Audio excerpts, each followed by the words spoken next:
Puisqu'Emmanuel Macron giflé dans la Drôme, humiliation de la fonction ou occasion de rebondir pour un président au contact de son peuple. Notre invité ce matin, c'est Jérôme Sainte-Marie. Bonjour. Bonjour à vous. Vous êtes analyste politique, sondeur et président de la société d'études et de conseil Paulin Vox. Oui, déjà sur un plan politique, cette gifle, Jérôme Sainte-Marie, pour vous qui avez bien étudié aussi le mouvement des Gilets jaunes, puisqu'on y fait référence, sachant que l'agresseur était lié un peu au mouvement. Oui, il ne faudrait pas, comment dirais-je, abuser d'explications sur cet acte isolé. C'est quelque chose qui aura, si j'ose dire, qui recevra plus d'explications qu'il n'aura eu de cause.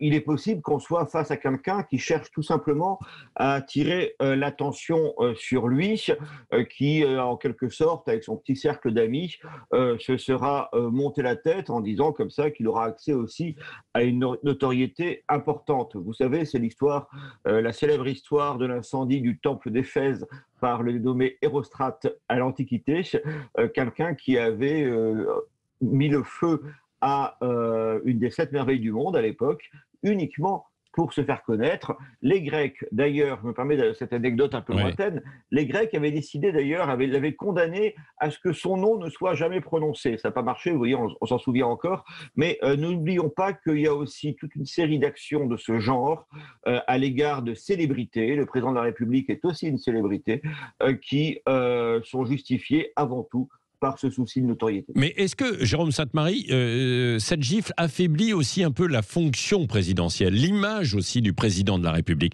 indépendamment d'Emmanuel Macron ? Eh bien, j'en suis pas sûr. J'en suis pas sûr parce qu'effectivement, ça s'inscrit dans un moment où beaucoup de Français se trouvent que le président de la République a abaissé la fonction. Mais sa réaction à cet événement, et jusqu'à présent, on l'entendait sur votre antenne à l'instant, une réaction d'une grande dignité, d'une grande intelligence en réalité. Parce qu'effectivement, il y a eu toute une série d'événements. On se souvient dès le début du quinquennat de cette étrange fête de la musique sur le perron de l'Élysée. Ça, par exemple, c'est une action du président de la République qui affaiblit la fonction. On se souvient évidemment tous, vous l'avez signalé, de l'attitude du pouvoir lors de la répression du phénomène des Gilets jaunes. Ça suscite de la colère, et ainsi de suite. Là, face à un événement inopiné, dont le lien avec les Gilets jaunes, pour l'instant, n'est pas avéré, je crois qu'effectivement, il y a quelque chose qui ne relève pas forcément de la colère sociale jusqu'à présent. Et à mon niveau d'information, je trouve que la réponse du président de la République est parfaitement adaptée et peut être entendue comme telle par une majorité de Français. Oui, et sa réponse, c'est-à-dire, c'est aller aussi, il est prêt à prendre un risque, quoi, le risque d'aller au contact de la population, quoi. Oui, c'est un propos qui est validé par, effectivement, un comportement depuis le début du quinquennat, depuis même la campagne électorale, où on le voit effectivement aller souvent au contact. Alors, il faut faire attention quand même, dès qu'on élargit souvent un peu les images, le cadre de vue, on s'aperçoit d'une présence policière et d'une sélection des individus qui est très très grande.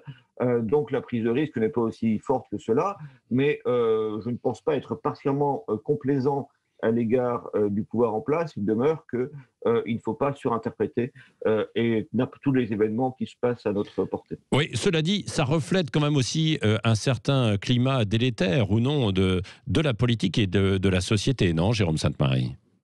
Ça, j'en suis pas sûr. Ce que vous allez avoir, c'est une instrumentalisation immédiate, et ça a déjà eu lieu, de cet acte isolé pour davantage de contrôle d'Internet, pour davantage de censure, pour éventuellement davantage de lois répressives. Il y a ça, c'est un vrai souci. C'est-à-dire qu'effectivement, désormais, on a une intolérance totale à la contestation politique et on a effectivement cette volonté acharnée depuis 4 ans d'imputer à un espace de liberté qui est Internet tous les maux de la société. Là, ça va être le cas, j'en suis sûr. C'est principalement, à mes yeux en tout cas, un des principaux risques, un des principaux inconvénients de cela. Je souligne que cette action se produit dans un moment où, dans les études d'opinion, le président de la République gagne en popularité. Il y a une étude IFOP par image qui est en train de sortir, qui montre justement que le président de la République gagne des points, et je crois qu'il est à 50% de bonne opinion, c'est-à-dire qu'il y a un profit conjoncturel, sans doute très largement lié à la sortie du Covid, qui fait qu'actuellement, le président de la République est relativement populaire, en tout cas moins impopulaire qu'il ne le fut. Et ce qui s'est passé hier peut conforter cette image, quoi. Je ne suis pas sûr que ça aura comment dirais-je. Dans l'immédiat, je pense que ça le conforte plutôt, parce qu'il réagit pas mal. Ça ne changera pas forcément énormément de choses. On se souvient que Manuel Valls avait été lui-même giflé lorsqu'il était Premier ministre, et ça ne lui avait pas spécialement profité. Mais donc, je ne pense pas que ça aura effectivement un immense impact immédiat sur l'image du président de la République. Ça peut cependant, et là je vous rejoins, ça peut cependant contribuer à cette image, à cette impression, pour reprendre le mot des militaires dans la pétition, de délitement et d'affaiblissement de l'autorité de l'État. C'est-à-dire qu'effectivement, il y a cette impression de chaos qui peut être renforcée par cet événement, même si les causes de celui-ci ne sont pas forcément très importantes. Oui. Merci beaucoup pour cette analyse très complète. Jérôme Sainte-Marie, analyste politique, sondeur et président de la Société d'études et de conseil Polling Vox.